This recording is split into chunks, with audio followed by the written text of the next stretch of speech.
नमस्कार फ्रेंड्स, आप सभी का एक बार फिर से एजुकेशनल चैनल में स्वागत है। और आज की वीडियो में हम आपके साथ डिस्कस कर रहे हैं एक बहुत ही इंपॉर्टेंट टॉपिक के ऊपर, जो कि आपके नेट पेपर 1 के पीपुल डेवलपमेंट एंड इन्वायरमेंट के पार्ट के लिए बहुत ही महत्वपूर्ण रहेगा।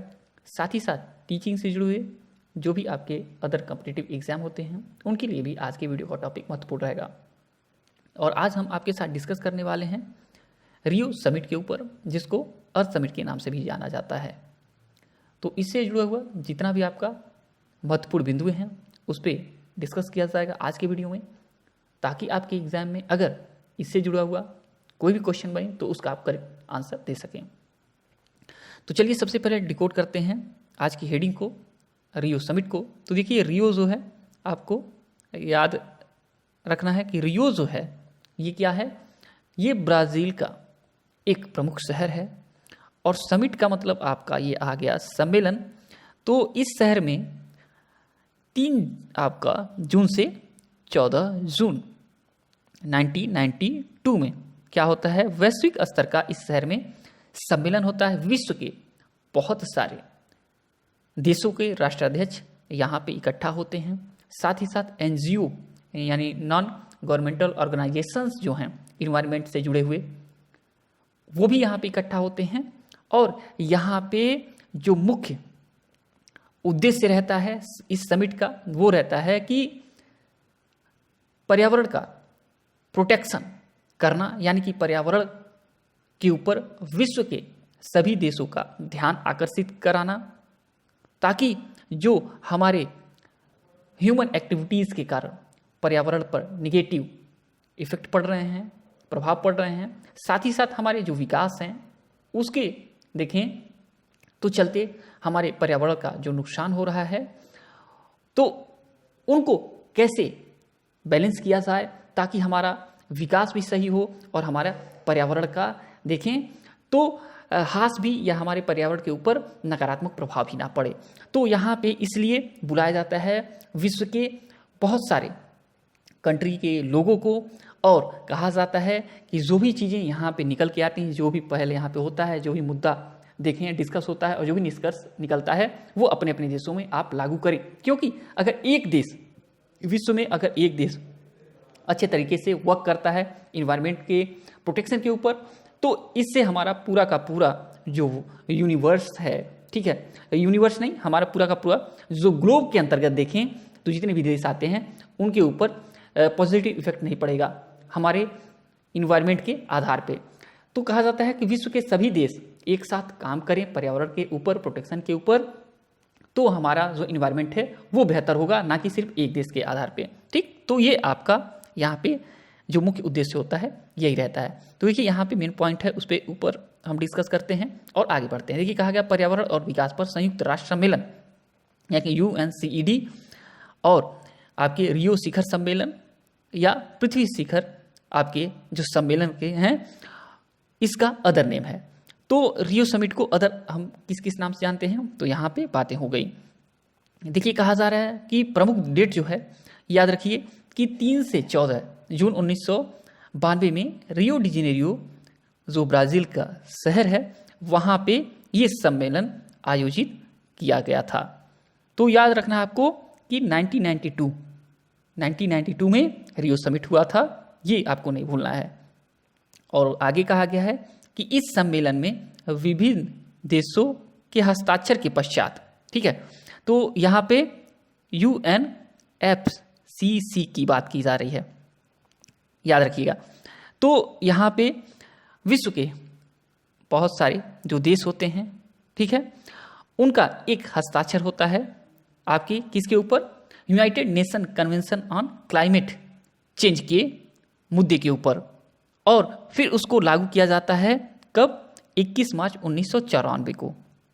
तो UNFCCC क्या है, तो देखिए जो United nation convention on climate change है, यह पर्यावरण संधि एक ट्रीटी है। इसका उद्देश्य जो है ये वैश्विक तापमान में कमी लाने के लिए, यानी कि जो ग्रीन हाउस गैसें हैं उसका इमिशन यानी उत्सर्जन में कमी लाने के लिए एक ट्रीटी है। ठीक, तो इसके ऊपर इसी समिट में देखिए तो हस्ताक्षर हुआ था।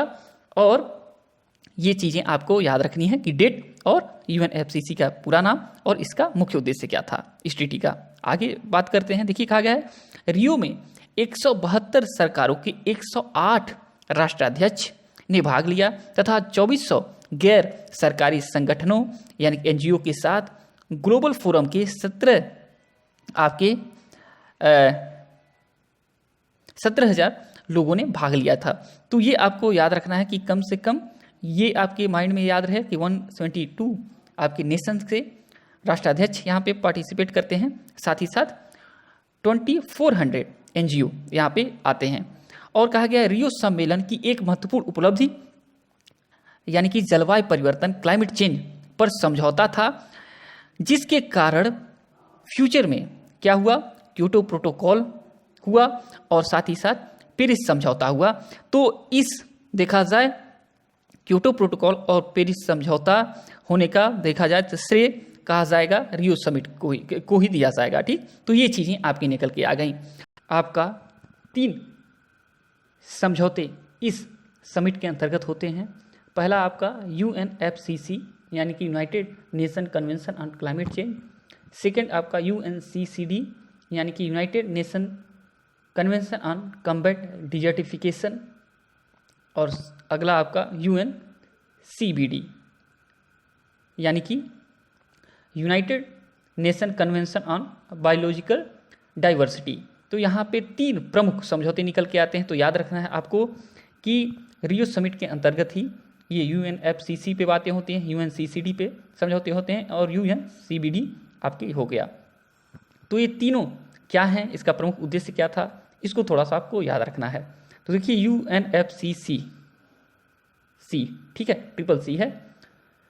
इसका उद्देश्य हमने पहले भी बातें कर दिया है कि इसका उद्देश्य जो है वैश्विक तापमान में कमी लाने के लिए ग्रीन हाउस गैसेस जो हैं उनके उत्सर्जन को कम करना इसका मुख्य उद्देश्य था। और इसकी शुरुआत कब को होती है, इसका शुरुआत आपका होता है 21 मार्च 1994 से, यानी इफेक्टिव होता है, ये लागू हो जाता है यह संधि कब 21 मार्च 1994 में। और याद रखना है कि ये इसके ड्राफ्ट कब तैयार किया गया था, मसौदा कब तैयार किया था, तो 9 में 1992 को मसौदा तैयार किया गया था और साइन का मतलब हस्ताक्षर अभियान चलाया गया था आपका 1992 से आपके 1993 के बीच। ये आपको याद रखना है। अब आपको याद रखना है कि यूएनसीसीडी क्या है। यूएनसीसीडी जिसका नाम United nation convention on combat desertification है।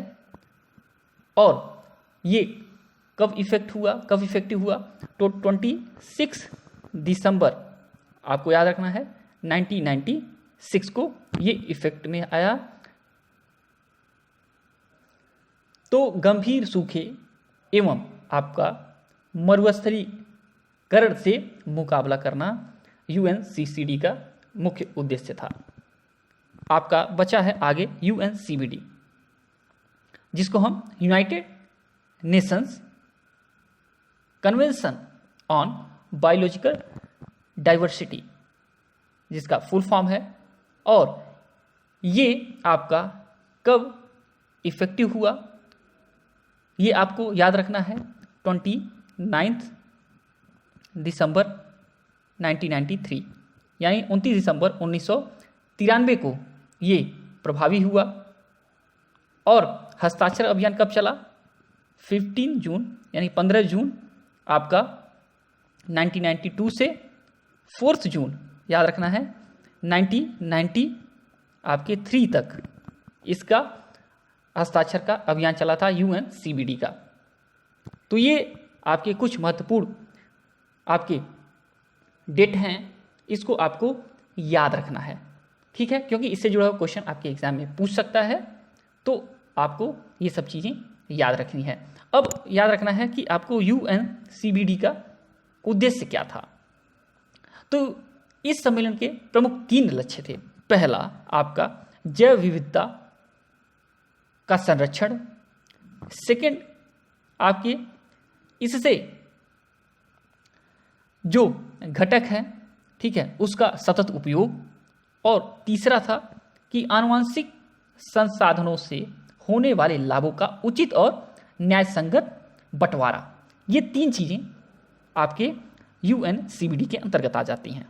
और एक चीज़ और आपको याद रखना है कि यूएनएफसीसी का सीओपी, कॉन्फ्रेंस ऑफ पार्टी, याद रखना है कि ये क्या है, कॉन्फ्रेंस ऑफ पार्टी क्या है।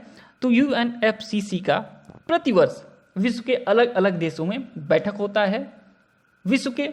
तो यूएनएफसीसी का 1995 से लगातार वार्षिक बैठक हो रहा है सीओपी का, ठीक है, ये आपको याद रखना है। और सबसे पहला सीओपी जो होता है उसकी बैठक याद रखना है 1995 में मार्च महीने में बर्लिन में आयोजित किया गया था, ये आपको भी याद रखना है। तो आपका यूएनएफसीसी बहुत ही महत्वपूर्ण है। इसके अंतर्गत आपको याद रखना है कि विभिन्न देशों द्वारा इस समझौते पर हस्ताक्षर के पश्चात आपको 21 मार्च 1994 को इसको लागू कर दिया गया। और इस संधि पे देखा जाए तो करेंट टाइम में 197 प्लस देश जो काम कर रहे हैं, यानी 197 से ज़्यादा देशों में ये समझौता मान्य है। और आपको बता दें फिर से कि 1995 से लगातार यूएनएफसीसी की वार्षिक बैठक आयोजित किया जा रहा है और यह पर्यावरण एवं जलवायु के मुद्दे पर वार्षिक रूप से आयोजित होने वाली विश्व का सबसे बड़ा मंच है, ये आपको याद रखना है। और इस सम्मेलन में आधिकारिक रूप से हिस्सा लेने वाले देशों की बैठक को किस नाम से जानते हैं, आपको बता दिया गया, सीओपी के नाम से जानते हैं। अब आगे चलते हैं। तो देखिए यहाँ पे कहा गया इसके पश्चात 2002 में दक्षिण अफ्रीका के शहर जोहान्सबर्ग में पृथ्वी सम्मेलन का आयोजन करके संसार के सभी राष्ट्रों को पर्यावरण पर ध्यान आकर्षित करने पर जोर दिया गया और इसी में एजेंडा 21 घोषित किया गया। अब एजेंडा 21 क्या है ये आपको ध्यान रखना है कि एजेंडा 21 जो है 21वीं सदी कैसी हो इस बारे में कुछ लक्ष्य रखे गए तथा सतत विकास यानी सस्टेनेबल डेवलपमेंट लक्ष्य की जो योजना है उसके लिए इस आपके एजेंडा 21 में बातें की गई थी।